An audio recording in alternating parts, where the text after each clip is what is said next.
హైదరాబాద్ గుడిమల్కాపూర్ మార్కెట్లో ఇవాళ టమాటా ధరలు. ఇవి వచ్చేసి అనంతపూర్ టమాటా, మొత్తం దూరంగా ఉన్నాయి. చీట టమాటా ఉంది, మచ్చలు వచ్చినాయి. ఈ టమాటా 200 నుంచి 350 వరకు అమ్మకాలు జరుగుతున్నాయి.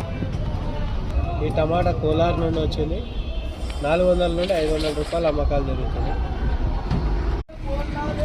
ఇది హైబ్రిడ్ టమాటా కోలార్ నుండి వచ్చింది, 400 రూపాయల నుండి 600 రూపాయల వరకు అమ్మకాలు జరుగుతున్నాయి.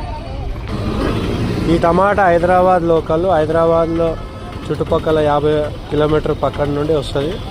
ఈ టమాటా 200 నుంచి 300 వరకు అమ్మకాలు జరుగుతాయి. ఈ టమాటా వడ్డేపల్లికైనా వచ్చింది, 300 రూపాయల నుండి 350 రూపాయలు అమ్మకాలు జరుగుతాయి. ఇవాళ 15 ఆగస్టు కాబట్టి మార్కెట్లో గిరాకీ లేదు. టమాటాలు ఎట్లా ఉన్నాయి, టమాటాలు అట్లనే ఉన్నాయి.